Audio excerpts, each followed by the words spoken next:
হয়নি, নাকি ভুল হয়নি, ভুল হয়নি, ভুল হয়নি, আমি ভুল বলছি না, বিষয়বস্তু ঠিক আছে, ঠিক আছে, আচ্ছা। বিষয়বস্তু ওভারঅল। তুমি তহিদার খাতা দেখো, তহিদার খাতাটা পড়ো, কত গোছানো দেখো। ন্যায় দর্শনের সূত্রে এই এই বলা হয়েছে, বা ন্যায় দর্শনের এই ব্যাখ্যা দিতে গিয়ে এই কথা বলা হয়েছে, পড়ো একটুখানি, তোমাদের তো গ্রুপেই এসে গেছে খাতা। আচ্ছা আচ্ছা, আর বলছি ম্যাম শেষে যে অ্যান্সার গুলো পাঠিয়েছিলাম ওগুলো ঠিকঠাক আছে? যে পদার্থনুমান কাকে বলে, সমব্যাপ্তি অসমব্যাপ্তি, এগুলো দেখেছেন? সেগুলো সব ঠিক আছে, হ্যাঁ। এবার সমব্যাপ্তি অসমব্যাপ্তি তুমি বলছো যেখানে যার ব্যাপ্তি, আরে ব্যাপ্তিটা কার কার মধ্যে, ব্যাপ্য এবং ব্যাপক, অর্থাৎ ধূম এবং বহ্নি। হ্যাঁ হ্যাঁ হ্যাঁ বুঝতে পেরেছো কি বলেছি? হ্যাঁ হ্যাঁ হ্যাঁ তোমার হ্যাঁ যে হ্যাঁ। বিষয়বস্তুটা সেটা যেন মনে হচ্ছে যে examiner is very good well known person, সে হচ্ছে সমস্তটা জানে, তুমি শুধুমাত্র কি করছো, তাকে বলে দিচ্ছ। আচ্ছা। বুঝতে পেরেছো? তহিদার খাতা দেখো, আমি হ্যাঁ দ্বিতীয় ইয়েতেই আমি তুমি বলতাম, মানে যেদিন পড়াতে পারলাম না সেদিনই আমি বলতাম যে তহিদার খাতাটা দেখো। আচ্ছা, আর বলছিলাম না একটু বলে দিন আর কোন কোন অ্যান্সার একটু ডিফেক্ট আছে, একটু বলে দিন কোয়েশ্চেন গুলো। সবকটা তুমি দেখবে, সবকটা তোমার লেখাটা তো আছে, তোমার হ্যাঁ লেখাটার পাশে তুমি কি করবে, ওর হচ্ছে হ্যাঁ লেখাটা পরপর লিখবে, ওর লেখাটা হ্যাঁ খুব হ্যাঁ। সুন্দর লেখা, একদম পরিপূর্ণ সুন্দর করে লেখা রয়েছে, ওর লেখাটা হচ্ছে পড়বে, পড়ে আচ্ছা নিয়ে কম্পারেটিভলি আলোচনা করে দেখবে যে কোথায় আমার লেখার গলতি আছে। আচ্ছা আচ্ছা, ঠিক বোঝা আছে। গেছে? ঠিক তাহলে আছে। তুমি বুঝতে পেরে যাবে, হ্যাঁ হ্যাঁ হ্যাঁ তাই না? তাহলে তুমি বুঝতে পেরে যাবে যে কোথায় আমার ঠিক। সমস্যাটা আছে। হ্যাঁ ম্যাম, হ্যাঁ সব অ্যান্সার গুলো, হ্যাঁ হ্যাঁ ঠিক আছে, পড়ে দেখবো মানে। হ্যাঁ ঠিক আছে হ্যাঁ, ম্যাম। তুমি একদম পরিষ্কার বুঝে যাবে। হুম ওকে। আর প্রথম দিন আমাকে বলেছিলেন ম্যাম যে তুই একটু পূর্ণিমার খাতাটা একটু দেখে নিস, এরকম হ্যাঁ বলেছিলেন যে হ্যাঁ ফার্স্ট আনসার হ্যাঁ এগুলোর ক্ষেত্রে। হ্যাঁ হ্যাঁ। এবার তহিদার কথা বলছি, হ্যাঁ। কারণ বাকিরা কেউ তো পাঠায়নি। না হ্যাঁ না, ম্যাম আমরা বলুন। তিনজনই তো দিয়েছি। সেটাই বলছি, বাকিরা কেউ তো পাঠায়নি, তাহলে আমি তাদের সঙ্গে কিভাবে কম্পারেটিভলি আলোচনা করব?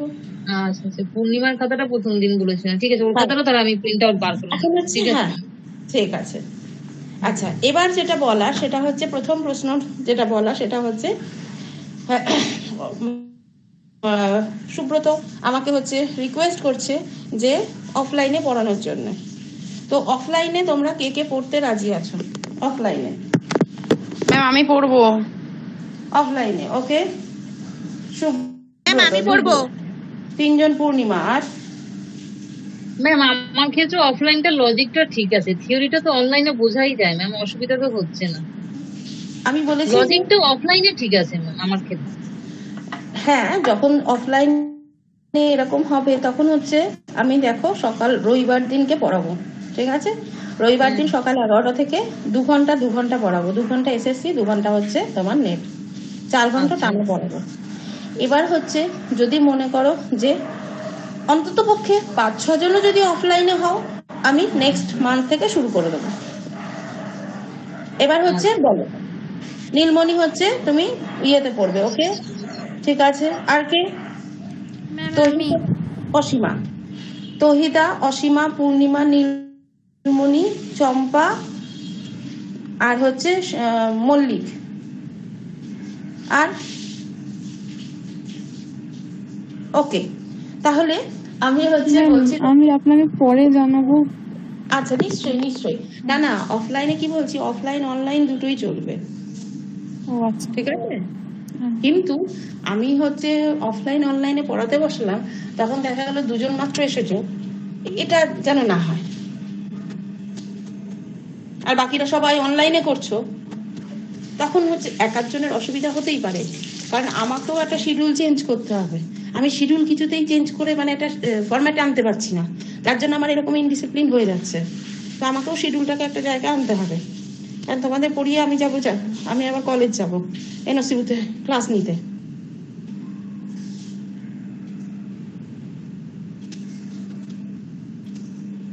ওই যে সুব্রত লিখেছে ম্যাম, সুব্রত লিখছে,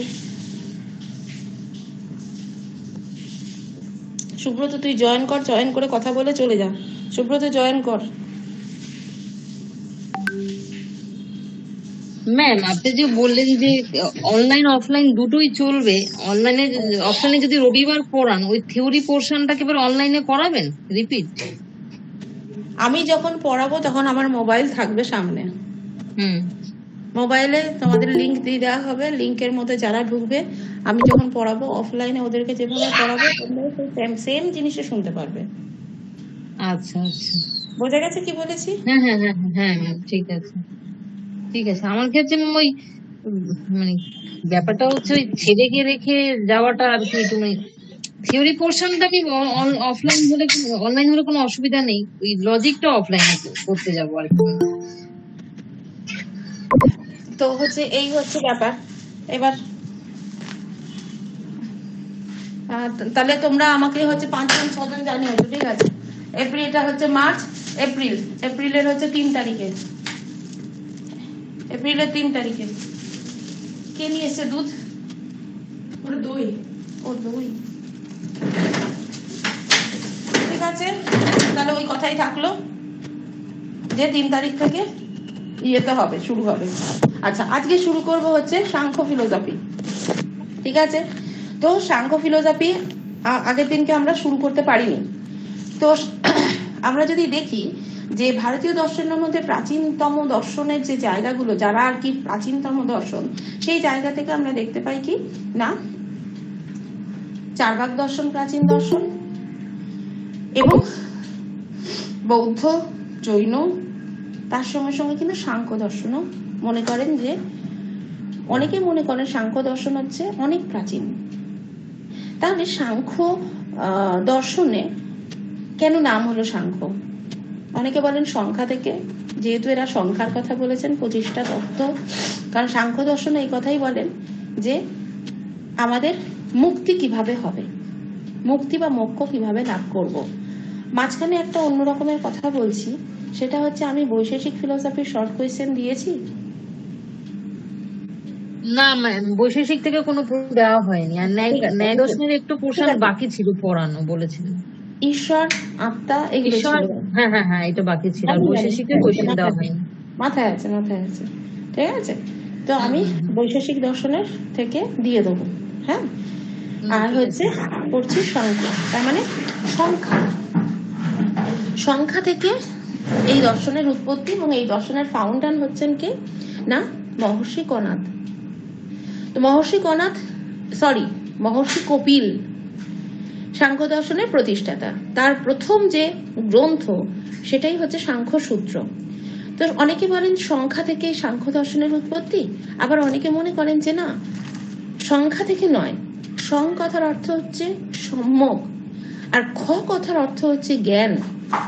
তাহলে যে দর্শন আমাকে সম্যক জ্ঞান দেবে, কার জ্ঞান দেবে, কিসের জ্ঞান দেবে? সাংখ্য দর্শন বলছে যে এই দর্শন হচ্ছে প্রকৃতি, পুরুষ এবং তাদের মধ্যে যে সম্বন্ধ, তাদের হচ্ছে আমাদের জ্ঞান দেবে। কারণ এই দর্শনে এরকম বলা হয় যে পুরুষ এবং প্রকৃতি মূল দুটো তত্ত্ব, এই তত্ত্ব থেকেই জগতের যাবতীয় বস্তুর উৎপত্তি হয়েছে। এবার এই যে সাংখ্য সূত্র মহর্ষি কপিল, তার থেকে দেখা যাচ্ছে প্রাচীন যে গ্রন্থগুলো, সেই গ্রন্থগুলোর উপরে অনেকে কি রচনা করেছেন, ভাষ্য রচনা করেছেন। মানে কপিলের পরবর্তীকালে তার শিষ্যরা তার গ্রন্থটার উপরে অনেক কিছু লিখেছেন। তো এইরকম একজন ভাষ্যকারের নাম আমরা পাই ঈশ্বর কৃষ্ণ। ঈশ্বর কৃষ্ণ সাংখ্য কারিকা, প্রথম কারিকাতে তিনি যে বিষয়টা নিয়ে তুলে ধরলেন সেটা হচ্ছে দুঃখ ত্রয়াভিঘাতাৎ। মানে আমাদের জীবনে দুঃখ আছে, যেরকম ভাবে বৌদ্ধ ফিলোসফি বলে যে মানুষের জীবনে দুঃখ আছে, দুঃখের কারণ আছে, দুঃখের নিবৃত্তি আছে, দুঃখের নিবৃত্তি সম্ভব, ঠিক সেই রকম ভাবে সাংখ্য ফিলোসফি প্রথমেই যেটা বলে সেটা হচ্ছে দুঃখ ত্রয়াভিঘাতাৎ। প্রথম কারিকা ঈশ্বর কৃষ্ণ লিখছেন দুঃখ হচ্ছে 3 প্রকারের। কি কি হচ্ছে আমাদের দুঃখ? কারণ আমরা দুঃখকে কেউ অস্বীকার করতে পারি না। সুতরাং আমাদের জীবনে যে দুঃখ সেটাকে স্বীকার করতেই হবে, এবং এই দুঃখের হাত থেকে আমরা কিভাবে মুক্তি লাভ করব সেটাও আমাকে জানতে হবে। সুতরাং সাংখ্যকারিকার প্রথম সূত্রে তিনি বলছেন দুঃখ ত্রয়াভিঘাতাৎ, 3 প্রকার দুঃখ। কি কি দুঃখ?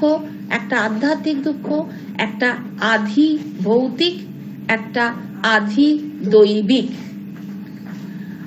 তাহলে আধ্যাত্মিক দুঃখ হচ্ছে কি? আধ্যাত্মিক শব্দের মধ্যে আত্মা, মানে আত্মা শব্দের দ্বারা এখানে সাংখ্যরা কি বুঝিয়েছেন? শরীর এবং মন দুটোকে বুঝিয়েছেন। তাহলে আমাদের শরীর এবং মন থেকে পা যন্ত্রণা করছে, পিঠ যন্ত্রণা করছে, পেটে ব্যথা করছে, এই যে শরীর এবং মন, এর থেকে আমাদের যে দুঃখ জন্মায় সেই দুঃখ হচ্ছে, বলা হয় তাকে আধ্যাত্মিক দুঃখ। তাহলে আমরা একটা কথাই বলতে পারি, এই দুঃখ হচ্ছে শারীরিক দুঃখ আর মানসিক দুঃখ।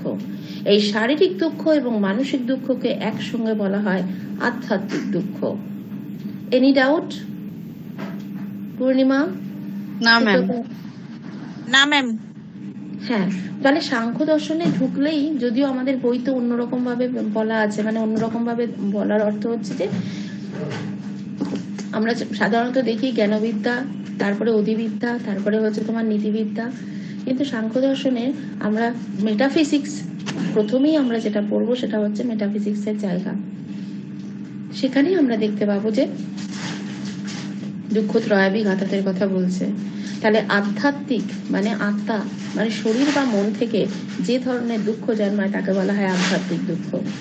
এবার আধি ভৌতিক, ভূত কথার অর্থ হচ্ছে কি না, ক্ষিতীয়, তেজ, মরুত, এগুলো হচ্ছে ভূত। তাহলে ভূত শব্দ, ভূত দিয়ে যা কিছু, অর্থাৎ সেই ভূত পদার্থের দ্বারাই জাগতিক বস্তুর উৎপত্তি হয়েছে। সুতরাং মানুষ, পশু পক্ষী, কীট পতঙ্গ, এই সমস্ত আমাদের কি করে? দুঃখ উৎপন্ন করে। সুতরাং এই যে বিষয়গুলো, যেগুলো আমাদের মানে মানুষ, পশু পক্ষী, কীট ইত্যাদি ইত্যাদি, যেগুলো আমাদের দুঃখ উৎপন্ন করে, সেই ধরনের দুঃখকে, অর্থাৎ আমরা সোজাসুজি কথা বলতে পারি বাহ্যিক কারণের দ্বারা আধি ভৌতিক দুঃখ উৎপন্ন হয়। তৃতীয় নম্বর হচ্ছে আধি দৈবিক দুঃখ, যে দুঃখগুলো দৈব দ্বারা, অর্থাৎ বলা যেতে পারে যে ডিজাস্টার, ন্যাচারাল ডিজাস্টার যেগুলো হয়, অতিবৃষ্টি, অনাবৃষ্টি, শিলাবৃষ্টি, বজ্রপাত, উল্কাপাত, ভূমিকম্পন, বন্যা, এছাড়া যে যক্ষ, রাক্ষস, যেগুলো দিয়ে আমাদেরকে বলা হয় যে ভূত, প্রেত ইত্যাদিও আমাদেরকে দুঃখ উৎপন্ন করে। সুতরাং এই দুঃখ, যে দুঃখ উৎপন্ন হচ্ছে এগুলোর দ্বারা, সেগুলোকে বলা হচ্ছে আধি দৈবিক দুঃখ। সুতরাং দেখা যাচ্ছে যে দুঃখ আছে জীবনে, 3 রকমের দুঃখের কথা বলছে। এবার প্রশ্ন হচ্ছে যে আমি এই দুঃখের হাত থেকে নিবৃত্তি পাবো কিভাবে? তখন ওরা বলছে দুঃখ নিবৃত্তির উপায় হিসাবে 2টো উপায় আছে, একটা লৌকিক উপায় আর একটা হচ্ছে শাস্ত্রবিহিত উপায়। লৌকিক উপায়টা সোজা, সাধারণ মানুষ এই উপায়টাকেই গ্রহণ করে, কিন্তু দৃষ্ট মানে যেটা হচ্ছে তোমার অদৃষ্ট বা শাস্ত্রবিহিত যে দুঃখের কথা, মানে উপায়ের কথা বলছে, সেটা একটু কষ্টজনিত। তাহলে এই যে লৌকিক উপায় আর এই যে অলৌকিক উপায়, এই 2টো উপায় দ্বারা তারা বলছেন যে আমরা কি করতে পারি, দুঃখের হাত থেকে নিবৃত্তি পেতে পারি। কিন্তু আবার বলছে যে লৌকিক যে সুখকর উপায়, সেই সুখকর উপায়ের দ্বারা কিন্তু আমাদের আত্যন্তিক দুঃখ নিবৃত্তি হবে না। কারণ কি, আমাদের লক্ষ্যই হচ্ছে, চরম লক্ষ্য হচ্ছে পরম পুরুষার্থ, অর্থাৎ মুক্তি লাভ হবে। তাহলে এই যে লৌকিক উপায়ে কি হচ্ছে, আমরা মনে করি যে বেদ বিহিত যে কর্মটর্ম আছে সেগুলো, অনেকে দেখবি সাপে কামড়ালে মনসার পুজো করে, মনে করে কি সাপে কামড়েছে যে পশু পক্ষী অর্থাৎ আধি ভৌতিক যে দুঃখ উৎপন্ন হচ্ছে তার জন্য পুজো অর্চনা করলেই সেই ব্যক্তি বেঁচে যাবে। এইরকম ভাবে অনেক রকমের উপায়ের কথা বলা হয়, কিন্তু এরা বলবে, সাংখ্য দর্শন বলবে শাস্ত্র বিহিত যে হচ্ছে উপায়, সেই উপায়ই হচ্ছে যথার্থ উপায়, সেই উপায় যথেষ্ট পরিমাণে কষ্টসাধ্য, এবং সেই উপায়টা হচ্ছে কি না জ্ঞানেনু চ অপবর্গ, অর্থাৎ বিবেক জ্ঞানী তোমার দুঃখ মুখ থেকে মুক্তি একমাত্র করতে পারে। বিবেক জ্ঞান হচ্ছে কি না বক্ত, অব্যক্ত এবং গ এর তত্ত্বজ্ঞান বা বিবেক জ্ঞান।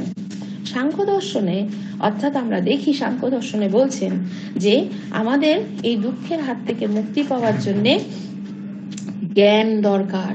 সেই জ্ঞান হচ্ছে কি যে বক্তের জ্ঞান, অব্যক্তের জ্ঞান এবং গয়ের জ্ঞান। তাহলে বক্ত হচ্ছে কি? বক্ত হচ্ছে এই যে হচ্ছে প্রকৃতির পরিণাম। আমরা সাংখ্য দর্শনে আগে থেকে একটু জানি যে প্রকৃতি থেকে ক্রমান্বয়ে জগতের সৃষ্টি হয়েছে।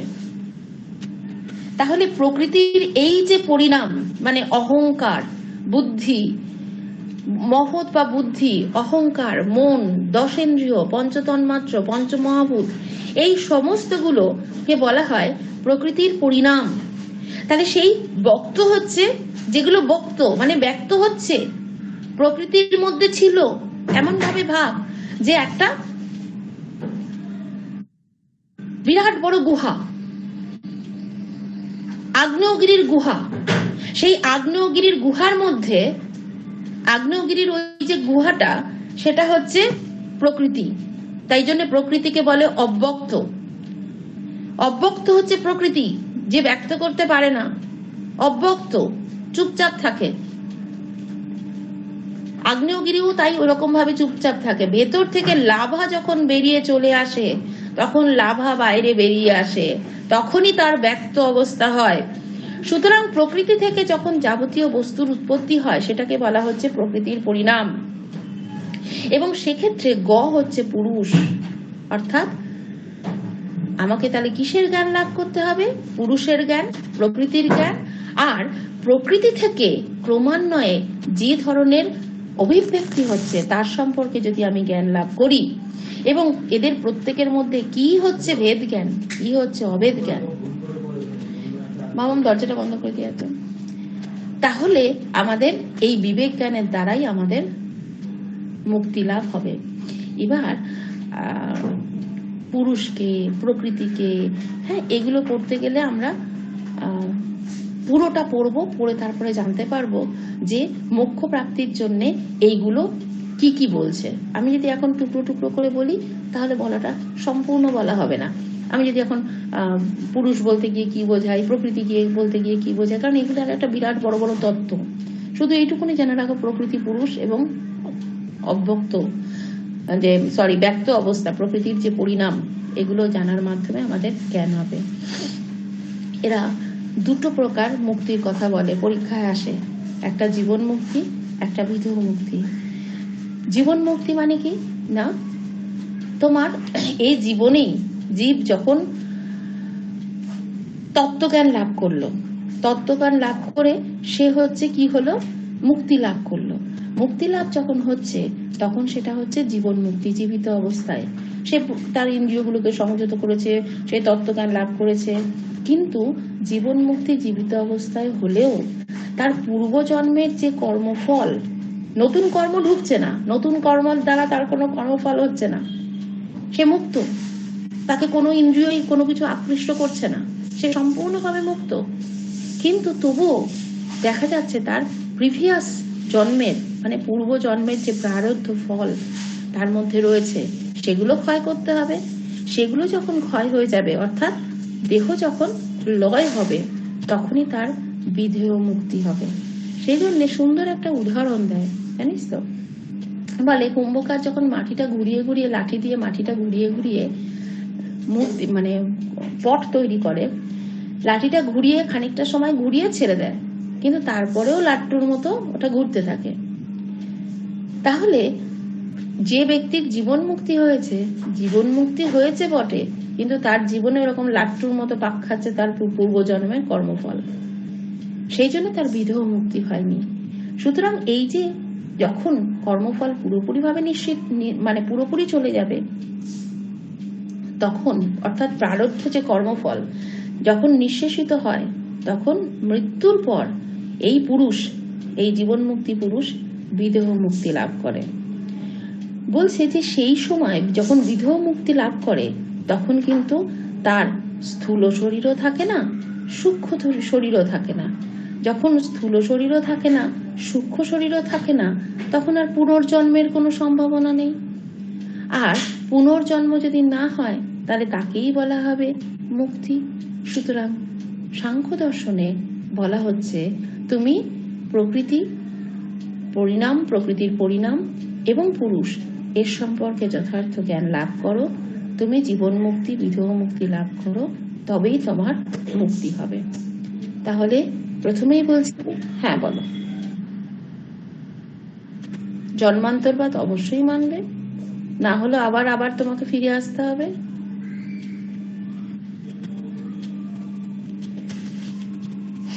তাহলে আর একবার বলি, রিক্যাপ করি। ঈশ্বর কৃষ্ণ তার প্রথম কারিকায় বলছেন দুঃখ ত্রয় বিঘাতাৎ, 3 রকমের দুঃখ পরীক্ষায় আসে। এই দুঃখগুলো কি কি, কোথা থেকে আসে সেটাও জানতে হবে। তারপরেই যেটা হবে যে এই দুঃখের হাত থেকে আমি মুক্তি পাবো কিভাবে। Any doubt? না ম্যাম। ওকে, একটু জল খেয়ে নে, নেক্সট আমি যাবো অসৎ কার্যবাদ।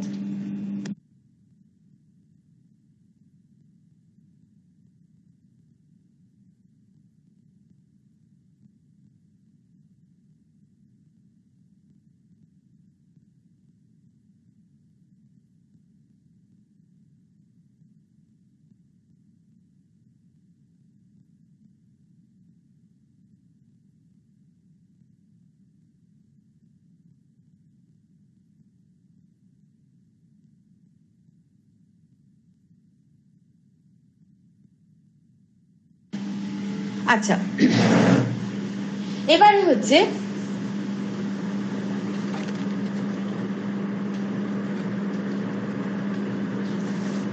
আমি দিয়ে দেবো, তারপরে তোরা কোয়েশ্চেনের আনসার, আমি দিয়ে দেবো তারপরে কোয়েশ্চেনের আনসার, নাহলে তোদের হাজারো প্রশ্ন থাকবে। এবার আমরা আসছি সাংখ্যের তত্ত্ববিদ্যা, মেটাফিজিক্স। সাংখ্যের তত্ত্ববিদ্যায় বলছে যে সাংখ্য দর্শন হচ্ছে দ্বৈতবাদী দর্শন। দ্বৈত বলিস না বা জায়েন্ট বলিস না, দ্বৈতবাদী দর্শন। পুরুষ এবং প্রকৃতি এই দুটো তত্ত্বকে স্বীকার করা হয়েছে। এবং এদের যে বলা হয় যে মূল যে বিষয়, সেটা হচ্ছে মূল জগতের যে উৎপত্তি হয়েছে, কোথা থেকে হয়েছে তারা প্রকৃতির কথা বলে, প্রকৃতি থেকে জগতের উৎপত্তি হয়েছে। ভালো কথা। এবার প্রশ্নটা হচ্ছে, প্রকৃতি থেকে জগতের উৎপত্তি হয়েছে, জগৎটা প্রকৃতির মধ্যে উৎপত্তি হওয়ার পূর্বে কি ছিল না ছিল না? অর্থাৎ কার্যটা কারণের মধ্যে উৎপত্তি হওয়ার পূর্বে অবস্থান করে না করে না? পূর্ণিমা বলতো দেখিনি কি হচ্ছে হবে, কি প্রশ্নটা বললাম, অন্যভাবে একটু বুঝিয়ে বলতো আমাকে, বল। তার মানে এটা সৎ কার্যবাদ না অসৎ কার্যবাদ? ওরে সে তো তুই তো বিজ্ঞ পণ্ডিত, তার জন্য সহজভাবে বল, সহজভাবে বোঝা। আমি কি বলেছি? যে কার্যটা কারণের মধ্যে উৎপত্তি হওয়ার, দুটোর মধ্যে পার্থক্য আছে, ভালো করে বোঝ, নাহলে লিখলেও আবল তাবল লিখবি। তোরা ম্যাক্সিমাম সময় এটা লিখিস উৎপত্তি হওয়ার পূর্বে কার্যটা কারণের মধ্যে ছিল কিনা।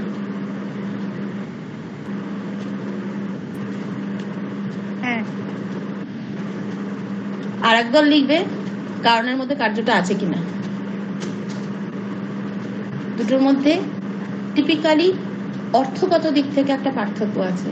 সেই জন্য বলছি যে উৎপত্তির পূর্বে কার্য কারণের মধ্যে থাকে না থাকে না। একদল দার্শনিক তারা বলবেন থাকে, থাকে মানে সৎ। যারা বলবেন থাকে তারা হচ্ছে সৎ কার্যবাদ, আর একদল বলবে মোটেই থাকে না, সুতরাং সেটা হচ্ছে অসৎ কার্যবাদ। তাহলে সৎ কার্যবাদ অনুসারে বলছে যে কার্য হচ্ছে উৎপত্তির পূর্বে কারণের মধ্যে সৎ থাকে, আর অসৎ কার্যবাদ বলবে কার্য উৎপত্তির পূর্বে কারণের মধ্যে বিদ্যমান থাকে না, অসৎ। ফলে ঝগড়া শুরু হয়ে গেল দুটো দর্শনের মধ্যে, দুটো নয় অনেক দর্শনের মধ্যে। বৌদ্ধ দর্শন এবং ন্যায় দর্শন দুজনেই হচ্ছে মনে করেন যে কার্য উৎপত্তির পূর্বে কারণের মধ্যে বিদ্যমান ছিল না, সেই জন্য এদের মতবাদকে বলা হয় অসৎ কার্যবাদ। বৌদ্ধ দর্শন এবং ন্যায় দর্শন এ কথাই বলেন যে, অর্থাৎ মহর্ষি গৌতম এবং গৌতম বুদ্ধ তারা দুজনেই বলছেন যে কার্য উৎপত্তির পূর্বে কারণের মধ্যে বিদ্যমান থাকে না। আচ্ছা, মৌমিতাকে আমি এই প্রশ্নটা করছি, বৌদ্ধগণ এরকম কথা বললেন কেন? কি দিয়ে তুমি এই প্রশ্নের ব্যাখ্যা দেবে? বৌদ্ধদের তো অসৎ কারণবাদী বলা হয়। আমি বলেছি যে অসৎ কার্যবাদে বিশ্বাসী। এবার বৌদ্ধগণকে কেন অসৎ কারণবাদ বলা হয় সেটা তো আমি বলবো। আমি বলেছি তোমাকে যদি প্রশ্ন করা হয় যে বৌদ্ধগণ কেন হচ্ছে অসৎ কারণবাদ স্বীকার করতে গেল,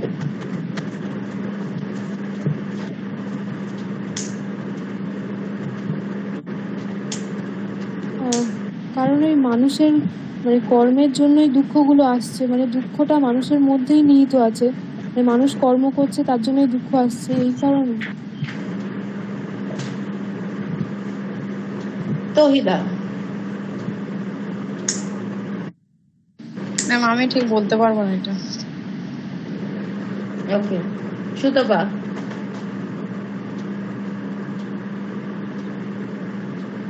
সুতপা রান্না করছেন আমাদের খাওয়া। ও সুতপা নেই। পিয়ালি? বৌদ্ধদের মূল বক্তব্য যে প্রতীচ্য সমাজবাদ বা কণিকবাদ, আমরা যদি সেটাকে স্বীকার করি,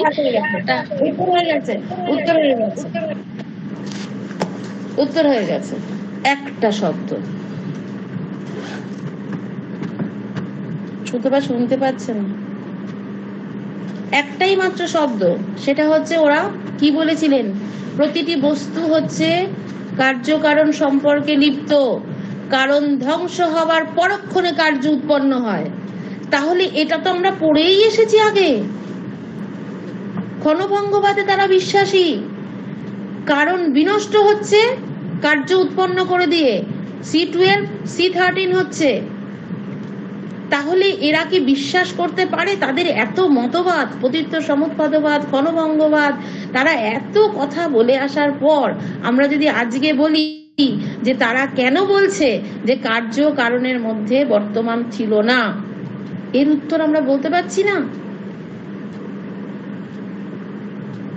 প্রতীচ্য সমুৎপাদবাদে তারা বলেছেন জগৎ হচ্ছে কার্যকারণ সম্পর্কে লিপ্ত। ঠিক আছে, এই কথা যদি বলা হয় তাহলে যেন মনে হয় যে তারা কার্যকারণ সম্পর্কে সাংখ্যকেই সমর্থন করবে, কিন্তু তারপরেই তারা কি বললো, ক্ষণভঙ্গবাদে বিশ্বাসী, একক্ষণ মাত্র বস্তু স্থায়ী, কারণ বিনষ্ট হচ্ছে কার্য উৎপন্ন হচ্ছে, একটা ক্ষণ মাত্র স্থায়ী।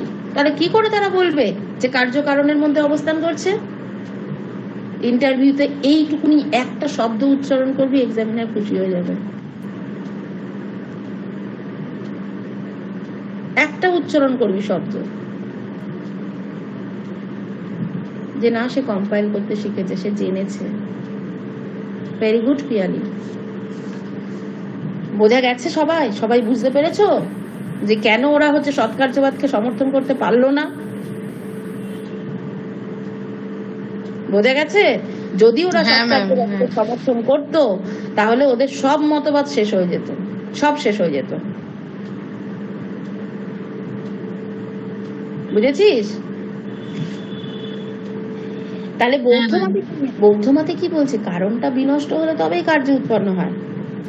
সুতরাং কারণের যে অভাব, সেই অভাব থেকে কার্যের উৎপত্তি হচ্ছে। বোঝা যাচ্ছে কিনা?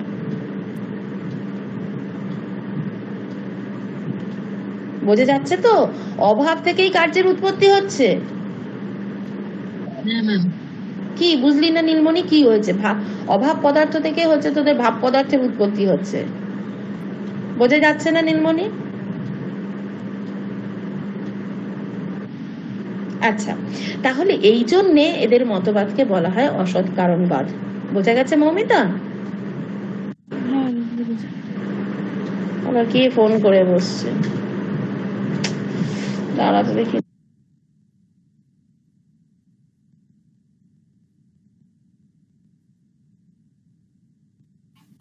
আমার কথা কি শোনা যাচ্ছে? এখন শোনা যাচ্ছে, আগে শোনা যাচ্ছিল না। বাবা, আমি কিন্তু অন হয়ে বলছিলাম। শোনা যাচ্ছিল না, একদমই শোনা যায়নি, এখন শোনা যাচ্ছে।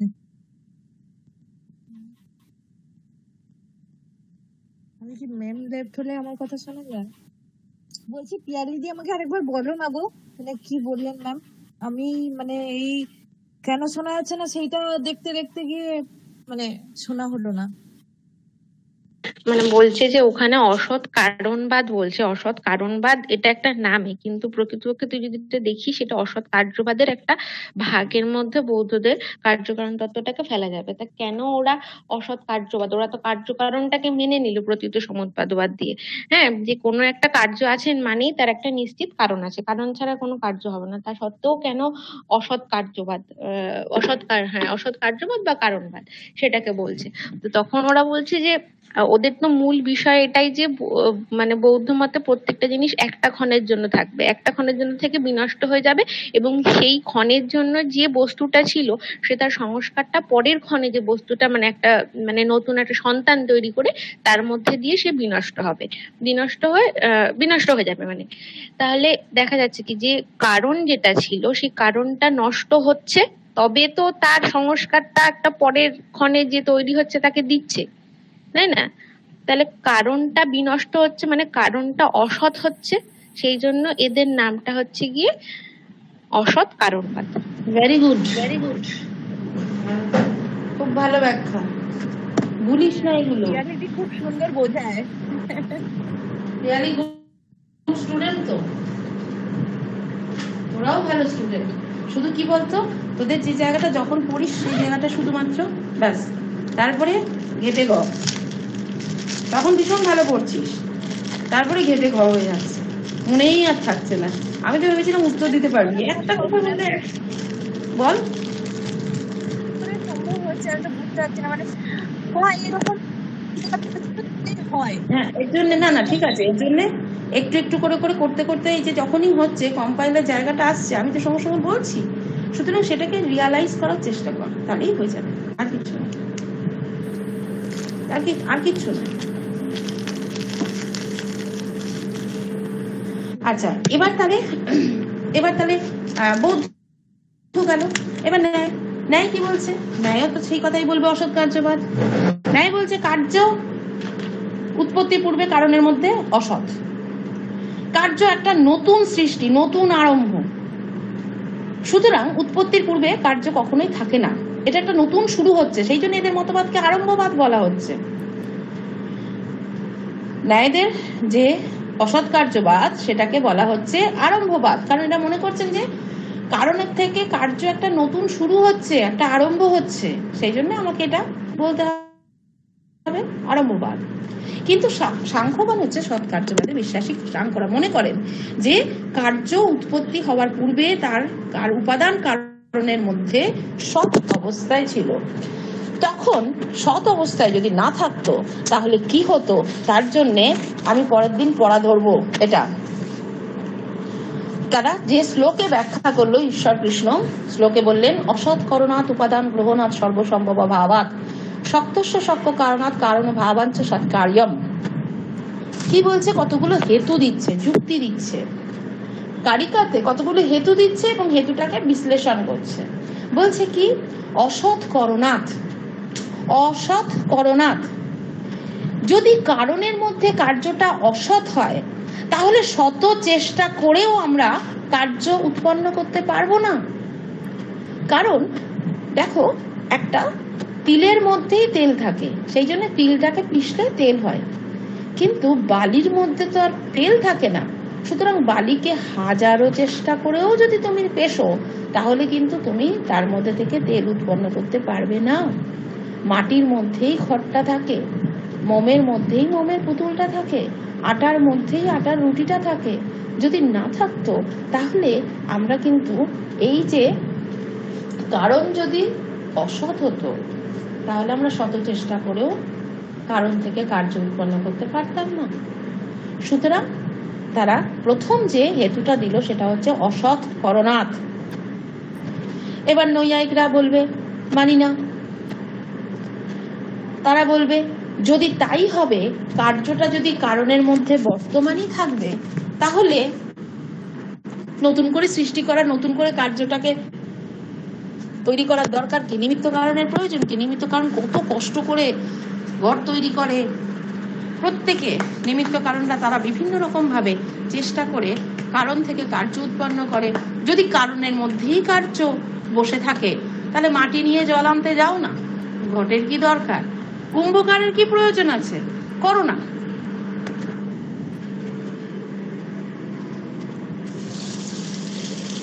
বোঝা গেছে? হ্যাঁ ম্যাম। যে আমরা যদি মনে করি যে কারণের মধ্যে কার্যটা থাকবে, তাহলে আর নিমিত্ত কর্তার প্রয়োজন কি? এত কষ্ট করে নিমিত্ত কর্তা কেন করতে যাবে? আমি যদি বলি যে কাঁচা মাংসের মধ্যেই মাংস লুকিয়ে রয়েছে, কাঁচা মাংস খেলেই হয়, দরকারটা কি আছে?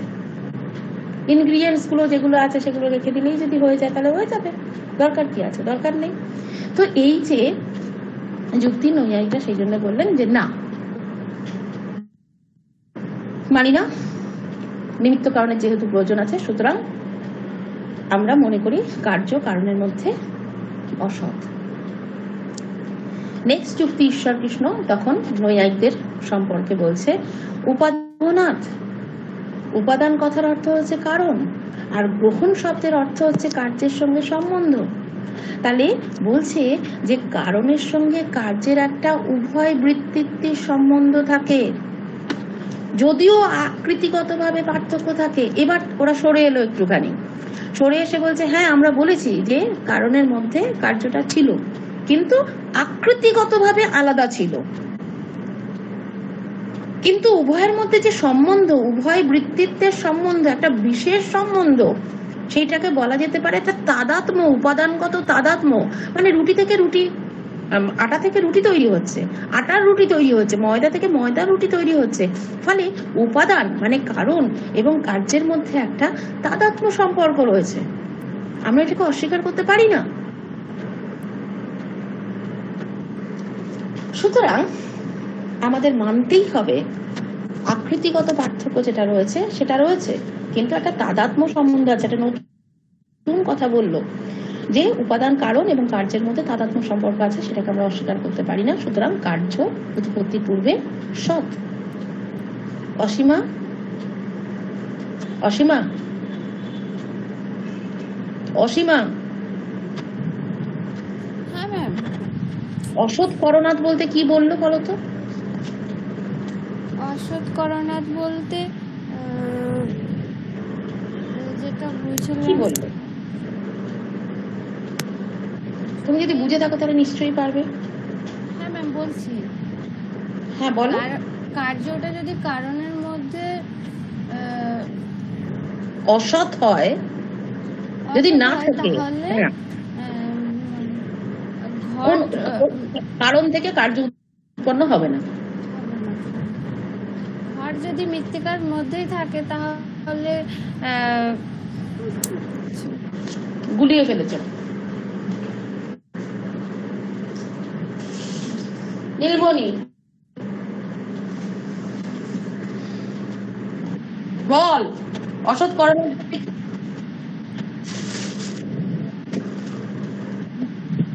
তুই কি ট্রেন লাইনে আছিস? এই তুই কি প্ল্যাটফর্মে আছিস? আচ্ছা ঠিক আছে বল।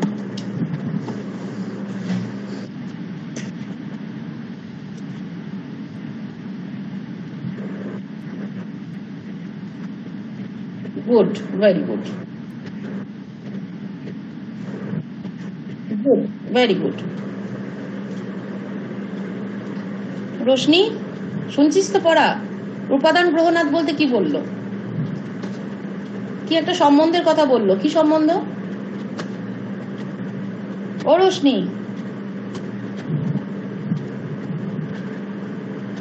নেই। সুতপা, ম্যাম ও সুতপার কথা তো আবার শোনা যায় না, তোর কথা কিছু শুনতে পাই না। পূর্ণিমা, উপাদান গ্রহণাতের একটা সম্বন্ধের কথা বলেছে, কি সম্বন্ধ? উপাদানগত তাদাত্ম্য সম্বন্ধ। ভেরি গুড, বাস এইটুকুনি বললি আমি খুশি। এবার নৈয়ায়িকরা আপত্তি দিচ্ছেন। নৈয়ায়িকরা আপত্তি বলছেন যে উপাদান কারণের সঙ্গে সম্বন্ধ রহিত এরকম কোনো কারণ উৎপন্ন হয় না, এটা হয় নাকি? তাই এমন অনেক জিনিস আছে যেখানে উপাদানের থেকে অন্য রকমের একটা কার্য উৎপন্ন হচ্ছে। কে বলতে পারবে সেটা কি? একটা উদাহরণ দিয়ে কে বলতে পারবে? যদি আমরা বাস্তবের উদাহরণ দিয়ে দেখি,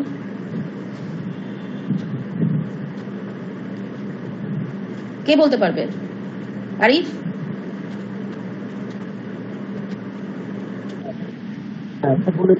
তার আমি মিউট হই না, তোকে শোনা যায় না, বল। আমি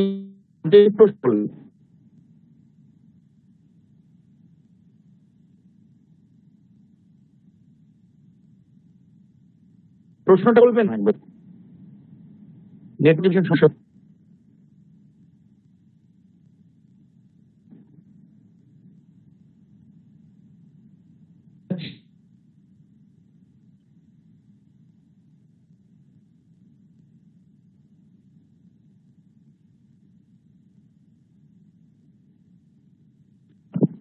হ্যালো,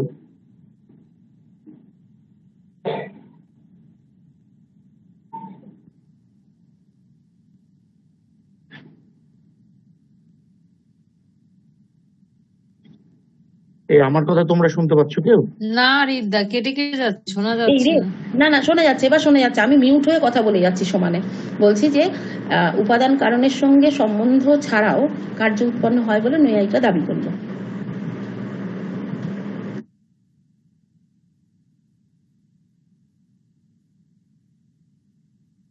যে উপাদান কারণে সেটা অসৎ, সাধারণ মানুষ। বল আরিফ, আমি তো মিউট না করলে তোরটা শুনতে পাই না আমি। আমার তুই শুনতে পাচ্ছিস না? পিয়ালি, হ্যাঁ হ্যাঁ শুনতে পাচ্ছি আমি। আরিফের কথা শুনতে কেটে কেটে যাচ্ছে। পিয়ালি বল, উপাদান কারণের সঙ্গে সম্বন্ধ রহিত তেমন একটা কার্য। দুধ থেকে দই। কিন্তু দই তো দুধ থেকেই হয়। উপাদানের সাথে সম্বন্ধ নেই। হ্যাঁ, সম্বন্ধ নেই, অথচ হচ্ছে।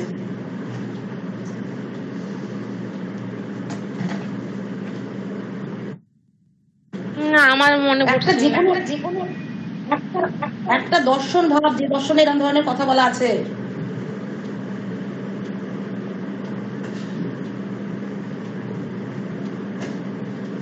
দর্শন দিয়ে কথা বল। ওরে চারবাক দর্শন দিয়ে কথা বলতে পারছিস না? ও হ্যাঁ, চারবাক দর্শনে বলা যেতে পারে যে কি বলবে? চারবাক দর্শনে আত্মার ক্ষেত্রে উপাদান কারণে বর্তমান নেই, যা আমাদের কাজকর্মের জন্য যেগুলো করছি। বাবা এত সুন্দর কথা যে পান চুন সুপুরি কোনোটার মধ্যে লাল রং নেই, তাও তা সেখান থেকে লাল রং উৎপন্ন হচ্ছে। লাল তো ছিল না উপাদান কারণের মধ্যে। এটা আমি হচ্ছে কারোর কাছ থেকে পেলাম না। কিরে পিয়ালি, হ্যাঁ হ্যাঁ, কিরে তো ভুলে গেছি এটা। আমি ধরেই দিচ্ছি যে কোনো একটা দর্শনে আছে। এর থেকে ভালো উদাহরণ হয় না। পাঞ্চন সুপুরি ইত্যাদি একটা তো দর্শন, সেটা তো প্রতিষ্ঠিত দর্শন। তারা যখন আত্মাকে প্রতিষ্ঠা করছে, তারা বলছে কি পাঞ্চন সুপুরি থেকে যদি লাল রং উৎপন্ন হয়, তাহলে ক্ষিতিগত তেজমণ্ডল থেকে আত্মা উৎপন্ন হবে না কেন? খিচি অফ তেজ হলুদ, কারোর মধ্যে তো আত্মা নেই, অথচ ওদেরকে একসঙ্গে মেশালে আত্মা উৎপন্ন হয়।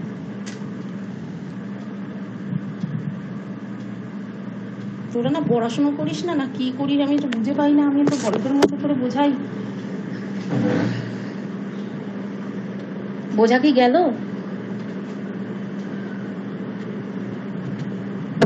হ্যাঁ ম্যাডাম, হ্যাঁ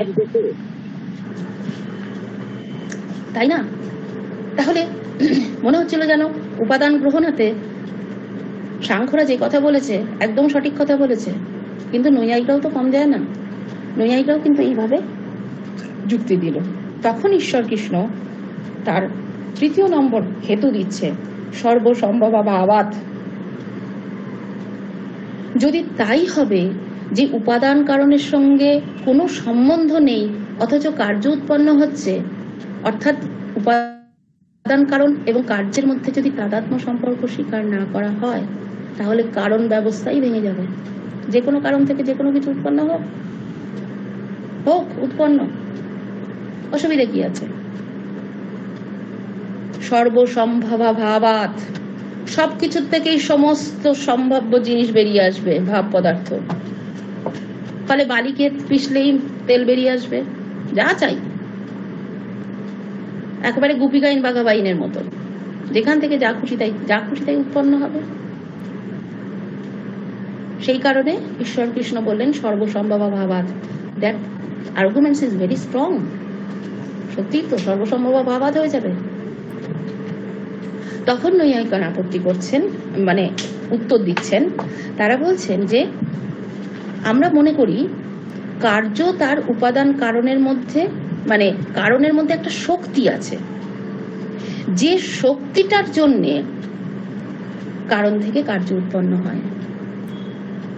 তাহলে একটা শক্তি, নতুন একটা কথা বলল, একটা শক্তি আছে যার জন্যে আমরা দেখতে পারি যে কোনো রকম তাদাত্ম্য সম্পর্ক না থাকলেও তন্তুর মধ্যে পট উৎপন্ন করার শক্তি আছে, মাটির মধ্যে ঘট উৎপন্ন করার শক্তি আছে।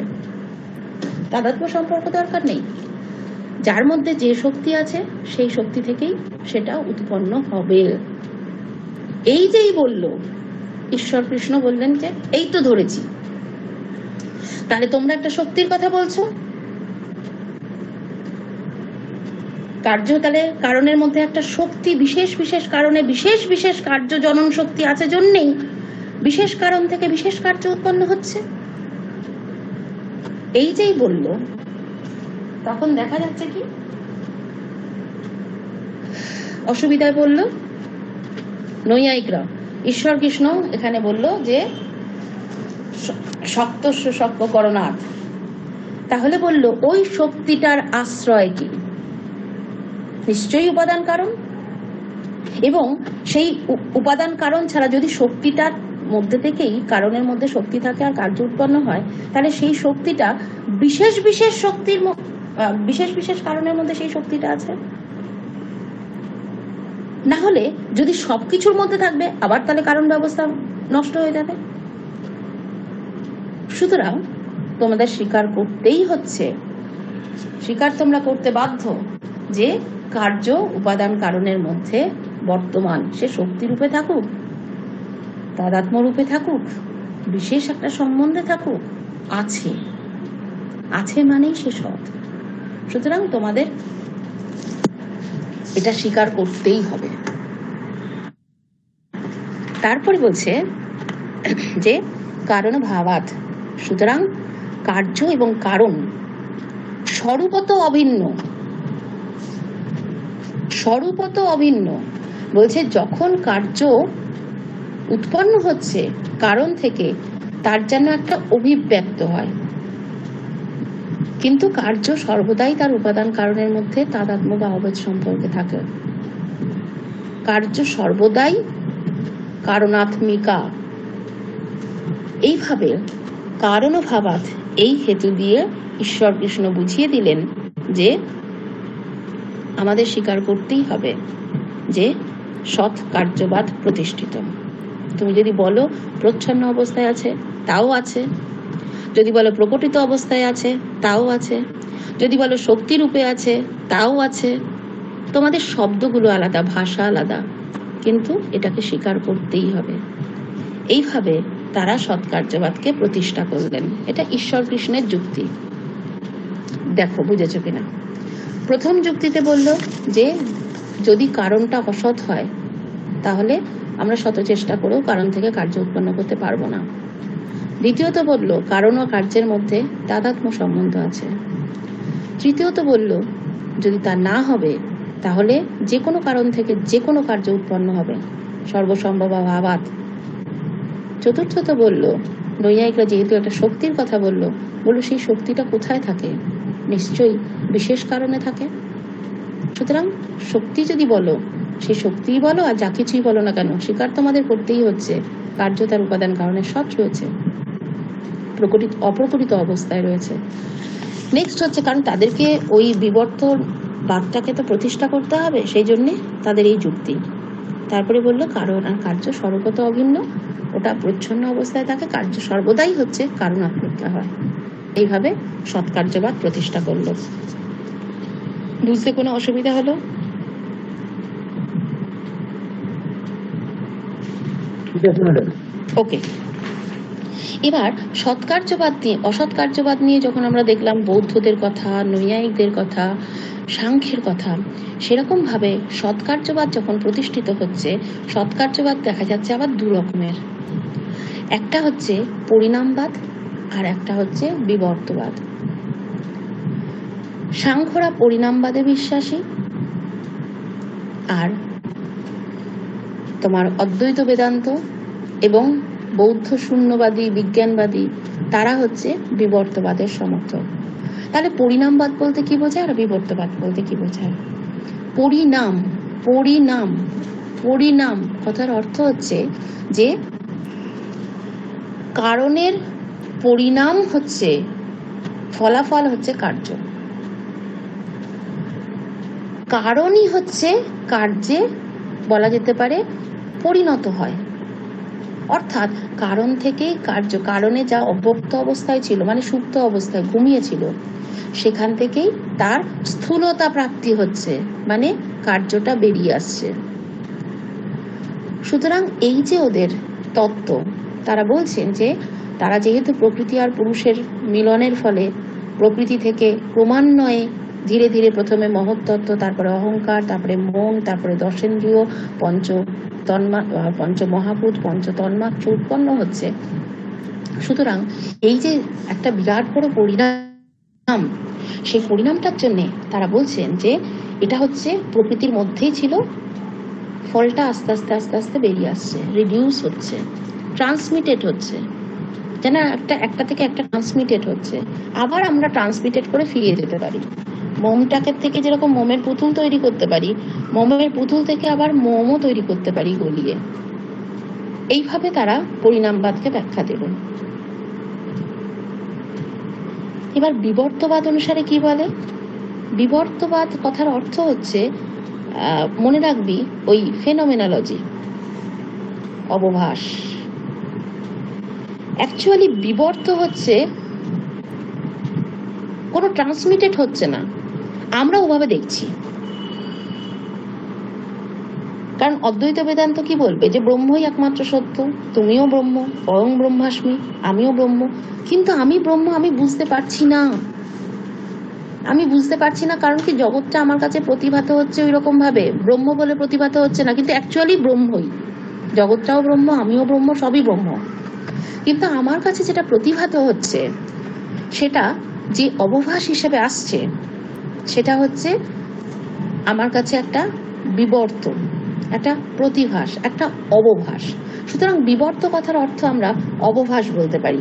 আমরা দেখছি তাই, যেরকম ভাবে রজ্জুতে সর্পব্রহ্ম দেখি, যেরকম ভাবে প্রচন্ড গরমে আমরা মিরর দেখি, মরিচিকা দেখি, সেই রকম ভাবে আমরা জগৎটাকে দেখছি ওইভাবে, অ্যাকচুয়ালি কিন্তু কোনো পরিণাম হচ্ছে না। কারণ আমরা জানি অদ্বৈত বেদান্তে বলবে যে ঘুম থেকে উঠে যখন আমরা দেখি তখন আমার মনে হয় আরে এটা কি দেখলাম, মিথ্যা। আবার যখন পারমার্থিক জ্ঞান হবে তখন দেখবো জগৎটা মিথ্যা। সুতরাং আমাদের বিবর্ত হচ্ছে একটা অবভাস, একটা প্রতিভাত রূপ, যে প্রতিভাত রূপের জন্য আমরা এরকম ভাবে কার্যের জায়গাটা দেখতে পাই। ঠিক আছে?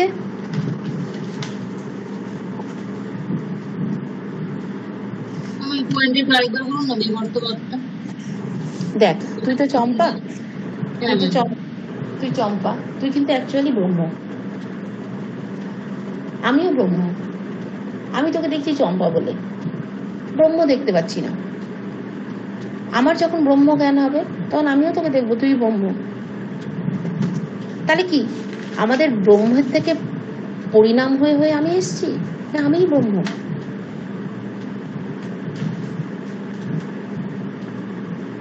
আমরা ভুল দেখছি।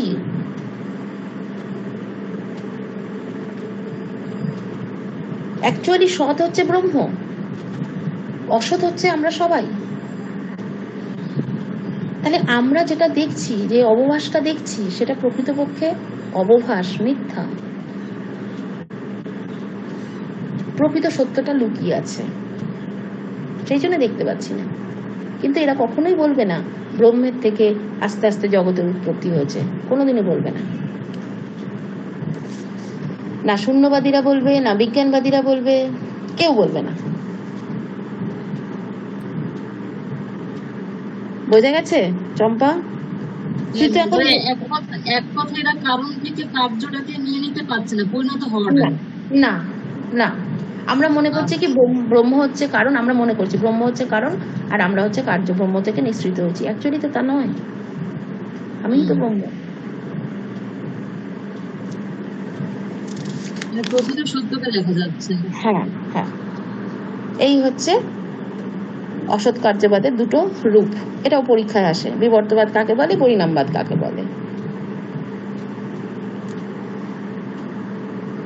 ঠিক আছে? হ্যাঁ বল বল। এটা সৎ কার্যবাদের। পয়েন্টটা সৎকার্যবাদের। হ্যাঁ হ্যাঁ হ্যাঁ, সৎ কার্যবাদে। ঠিক আছে? তাহলে এবার প্রশ্ন হচ্ছে, এবারে যে প্রশ্নটা আসছে, তাহলে যদি সৎকার্যবাদী হয় সাংখ্যরা, তাহলে সাংখ্যদের কাছে আমাদের প্রশ্ন যে এই যে জগৎ যেটা দেখতে পাচ্ছি সেটা তো কার্য, সেটা তো কার্য, তাহলে তার কারণ কি? কোথা থেকে এসছে এই জগৎটা? তখন ওরা বলবে এই জগৎটা যা কিছু দেখতে পাচ্ছ সবকিছুই প্রকৃতি থেকে এসছে। এবার আমাদের প্রশ্ন, তাহলে দেখ প্রথম থেকে বলি, জীবনে দুঃখ আছে আমাদের, 3 রকমের দুঃখ আছে। দুঃখের হাত থেকে মুক্তি পাওয়ার জন্য প্রকৃতি পুরুষ এবং প্রকৃতির যে মানে পরপর যে পরিণাম, সেগুলোকে তুমি জানো, জানলেই তোমার হচ্ছে মুক্তি হয়ে যাবে। ভালো কথা। এবার প্রশ্নটা হচ্ছে, এই যে প্রকৃতির মধ্যে বা পুরুষ যেটা বা প্রকৃতির যে পরিণাম হচ্ছে, সেগুলো পরিণামটা কি ওর মধ্যে আছে, কারণের মধ্যে, না নেই? এই নিয়ে সৎকার্যবাদ অসৎকার্যবাদের ঝামেলা হলো। এবার প্রশ্ন যে আমাদের যে জগৎ, যে জগৎটা আমরা দেখতে পাচ্ছি, সেই জগৎটা যদি প্রকৃতির মধ্যেই থাকে, কার মধ্যে থাকে? না আমাদের জগৎটা হচ্ছে তার পূর্ববর্তী কারণ, তার পূর্ববর্তী কারণ, তার পূর্ববর্তী কারণ। একটা জায়গায় গিয়ে আমাদের থামতে হবে। সেটা অন্যান্য ফিলোসফি যেটা বলে যে ক্ষিতি অব তেজ মরুদ পরমাণু, সাংখ্য মানবে না। সাংখ্য বলবে ক্ষিতি অব তেজ মরুমাণু এরা কোনো উপাদান কারণ নয়, কারণ এই ভূত পদার্থের দ্বারা জগৎ উৎপন্ন হতে পারে না। পরমাণুগুলো পরস্পর বিচ্ছিন্ন, তাদের মধ্যে কোনো যোগসূত্র নেই। যদি যোগসূত্রই না থাকে তাহলে কি করে হচ্ছে জগৎটা উৎপত্তি হবে? সুতরাং আরো ব্যাকে যাও, আরো পেছনে যাও। এইভাবে তারা আদি কারণ হিসাবে তারা একটা কারণকে স্বীকার করলো, সেই কারণ হচ্ছে প্রকৃতি। তাহলে আমাদের প্রশ্ন হচ্ছে প্রকৃতি কি? তখন সাংখ্যরা প্রকৃতিকে সেটা ব্যাখ্যা দেওয়ার জন্যে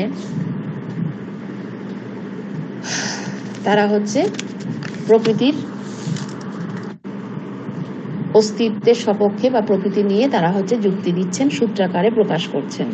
বলছেন কি? জানতে গেলে তোমাকে এই শ্লোকের মাধ্যমে জানতে হবে। বেদানাং পরিমাণাৎ সমন্বয়াৎ শক্তি তো প্রবৃত্তেশ্চ কারণ ও কার্য বিভাগাৎ অবিভাগাৎ বৈশ্বরূপস্য, এটাও আমি ধরবো পরের দিন। ভেদানাং পরিমাণাৎ সমন্বয়াৎ শক্তি তো প্রবৃত্তেশ্চ কারণ ও কার্য বিভাগাৎ অবিভাগাৎ বৈশ্বরূপস্য। কি কি বলছে? ভেদানাং পরিমাণাৎ, দেখো এই জগৎটা হচ্ছে ভেদ বিশিষ্ট। জগতে প্রত্যেকটা বস্তু হচ্ছে পরতন্ত্র। পরিমাণাৎ মানে পরিমিত, পরিমিত কথার অর্থ হচ্ছে পরতন্ত্র, পরনির্ভর। সুতরাং জগৎ হচ্ছে যদি পরতন্ত্র হয়, এই জগৎটা ভেদ বিশিষ্ট এবং পরের উপর নির্ভরশীল, তাহলে পর বলতে তার হচ্ছে আগের একটা কারণ আছে, তার আগের একটা কারণ আছে, তার আগের একটা কারণ আছে। এইরকম ভাবে কারণ কারণ খুঁজতে খুঁজতে আমাদের একটা জায়গায় গিয়ে থামতেই হবে। সেই কারণটাই হচ্ছে প্রকৃতি। তাহলে জগতের যেরকম ভাবে ওয়েস্টার্ন ফিলোসফিতে ঈশ্বরের অস্তিত্ব দিতে গেলে কার্যকারণ ভিত্তিক যুক্তিতে বলা হয় এই জগৎটা হচ্ছে কার্য। সেই জগৎটা যেমন আমি এসছি আমার পিতামাতার থেকে, তুমি এসছো তোমার পিতামাতার, তোমার পিতামাতা আরো পূর্ববর্তী পিতামাতা, এরকম করতে করতে করতে করতে আমাদের একটা জায়গায় গিয়ে থামতেই হবে। সেই যে থামা, সেই থামাটাই হচ্ছে প্রকৃতি বলে এরা যুক্তি দিচ্ছে। বেদানাং পরিমাণাৎ। তারপরে বলছে সমন্বয়াৎ। সমন্বয়াৎ কি বলছে না, জগতের সমস্ত বস্তুই আমরা দেখতে পাচ্ছি হয় সুখ উৎপন্ন করছে, না হলে দুঃখ উৎপন্ন করছে, না হলে বিষাদ উৎপন্ন করছে। প্রত্যেকটা কিছুর মধ্যে তিনটে গুণ আছে। যেমন ধরো বসন্তকালে কোকিল যখন ডাকে তখন আমাদের খুব ভালো লাগে, কিন্তু যে মুমূর্ষু রোগী, তার কানের সামনে যদি কোকিল চিৎকার করতেই থাকে তার কাছে অসহ্য যন্ত্রণাময় মনে হবে। একই কোকিল। আর যে কৃষক বা সামথিং কেউ যার কোনো হেলদোলই নেই ওই বিষয়ে, তার কাছে কিছুই উৎপন্ন করবে না। সুতরাং একটা কোকিলের মধ্যে, কোকিলের ডাকের মধ্যে সুখ দুঃখ বিষাদ উৎপন্ন আছে, তাহলে এই তিনটে গুণই কিন্তু তার মধ্যে আছে। যেহেতু আমরা জানি তার জন্য বলছি যে প্রকৃতি হচ্ছে আর কিছুই নয়, তিনটে গুণের সাম্যাবস্থা, সত্ত্বগুণ, রজগুণ এবং তমগুণ। আমি বলি এইভাবে যে একটা চুল বাঁধার বেনুনি তৈরি হয় তিনটে সমপরিমাণ চুল নিয়ে, একটা সত্ত্বগুণ, একটা রজগুণ, একটা তমগুণ। সেরকম ভাবে প্রকৃতি হচ্ছে তিনটে গুণের সাম্যাবস্থা। তাহলে জগতে আমরা যে সমস্ত বস্তুগুলোকে দেখি সেই সমস্ত বস্তুগুলোর মধ্যে সমস্ত বস্তুই কিন্তু কি করতে পারে, সুখ দুঃখ বিষাদ উৎপন্ন করতে পারে। সুতরাং আমাদের স্বীকার করে নিতে হবে জগতের একটা মূল কোনো কারণ আছে যার মধ্যে এই তিনটে গুণই আছে, সমপরিমাণে আছে। কারণ জগতের প্রত্যেকটা বস্তুকে আমরা ভেদ বিশিষ্ট বস্তুকে দেখতে পাচ্ছি তিনটে গুণই উৎপন্ন করছে। সুতরাং আমাদের স্বীকার করতে হবে জগতের মূলে একটা কারণ অবশ্যই আছে, যেটা হচ্ছে ত্রিগুণাত্মক। সেই হচ্ছে ত্রিগুণাত্মক, যে সেটাই হচ্ছে প্রকৃতি। এইভাবে সমন্বয়াৎ বলল, একটা গুণের মধ্যে এই যে জগতের যাবতীয় বস্তুগুলোর মধ্যে সুখ দুঃখ বিষাদ দেখছো, এরা সমন্বয় হিসাবে এক জায়গায় থাকে, সেটা হচ্ছে প্রকৃতি।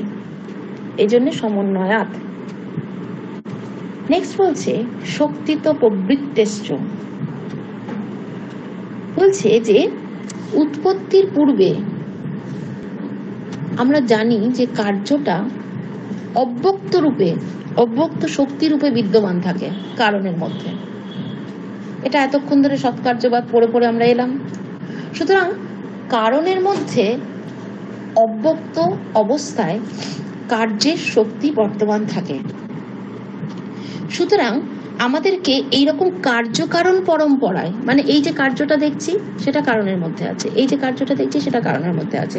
তাহলে কার্যকারণ পরম্পরায় আমাদের একটা মূল শক্তি যেখানে সবকিছু আছে, শক্তির হিসাবে অব্যক্ত শক্তির হিসাবে বর্তমান রয়েছে, সেটাই হচ্ছে কি প্রকৃতি।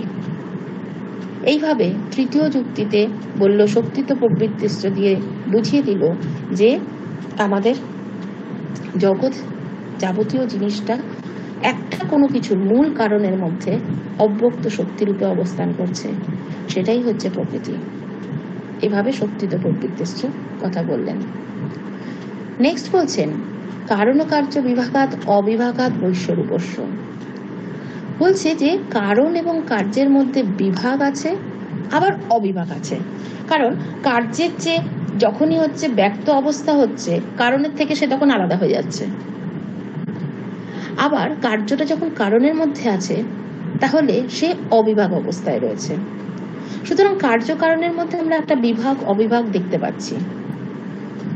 এইরকম যদি আমরা দেখতে পাই জগতের মধ্যে, তাহলে দেখতে পাবো যে একটা কোনো কিছু থেকে সৃষ্টি হয়েছে, প্রকৃতি থেকে সৃষ্টি হয়েছে জগতের। তাহলে জগৎ নিশ্চয়ই প্রকৃতি থেকে যখন জগতের সৃষ্টি হয়েছে তখন বিভাগ। আর অবিভাগ মানে কি, জগৎটা আবার প্রকৃতির মধ্যে ঢুকে যেতে পারে। তখন আমাকে বলতে হবে একটা কোনো কিছুর মধ্যে জগৎটা পুরোটা ঢুকে যেতে পারে, তখন সেটা হচ্ছে কারণের থেকে অবিভাগ হচ্ছে। সেটা কি, এই জগতের এত এত জগতের এত বৈচিত্র্যময় জগৎ, সেগুলো কোনো ক্ষিতি অব তেজমরুদ এরকম ভূত পদার্থ হতে পারে না। একটা মূল শক্তিকে স্বীকার করতে হবে যেখানে কার্য মানে জগৎটা পুরোপুরি ঢুকে যাবে, অবিভাগ হয়ে যাবে, সেটাই হচ্ছে প্রকৃতি। সুতরাং এইভাবে তারা প্রকৃতির অস্তিত্বকে প্রমাণ করার চেষ্টা করলো এই যুক্তিগুলো দিয়ে। ভেদানাং পরিমাণাৎ সমন্বয়াৎ শক্তিত প্রবৃত্তিশ্চ কারণ ও কার্য বিভাগাৎ অবিভাগাৎ বৈশ্বরূপস্য। কারোর কোনো ডাউট আছে? ঠিক আছে। ঠিক আছে, হ্যাঁ ম্যাম। তাহলে দেখো আজকে আমি সাংখ্য দর্শনের দুঃখত্রয় বিঘাতাৎ এবং মুক্তির কথা বললাম। তারপরে হচ্ছে সৎকার্যবাদ, সৎকার্যবাদের দুটো ভাগ বললাম, এবং প্রকৃতি কি, প্রকৃতি যে আছে সেটা ওদেরকে প্রমাণ করতে হলো। এবং প্রকৃতি হচ্ছে কি জিনিস আমরা বলবো, যে প্রকৃতির নিজস্ব স্বরূপটা হচ্ছে কি সেটাও আমরা ব্যাখ্যা করব। আজকে এই পর্যন্ত থাক। আমি শুক্রবার দিন আবার তোমাদের নিয়ে বসবো। পড়া ধরবো না শুক্রবার, বুধবার দিন পড়া ধরবো, কিন্তু শুক্রবার দিন নিয়ে বসবো তোমাদেরকে। ঠিক আছে? হ্যাঁ ম্যাম। শুক্রবার ম্যাম এসএসসি হবে তো? এসএসসি হবে। আচ্ছা আচ্ছা ঠিক আছে ম্যাম। আজকে হ্যাঁ বল আরিফ, কি বলছিস? হ্যাঁ কি বলছিস চম্পা? বলছি কালকে কি বলছেন? কি বলছিস চম্পা? শুক্রবার আজকে রাত্রিবেলায় আমি চেষ্টা করবো, আর নাহলে কালকে সকালবেলা। ঠিক আছে, আমি কালকে বসবো, কালকে নেটের নিয়ে বসবো, শুক্রবার দিনকে এসএসসি নিয়ে বসবো। আমি সোমবার দিন এসছি, মানে করতে পারিনি, নাহলে আমি একটা এক্সট্রা দিন আবার দিতাম, দেবো আমি এক্সট্রা দিন। এখানে আছিস হচ্ছে রোশনি। রোশনি ও চলে গেছে।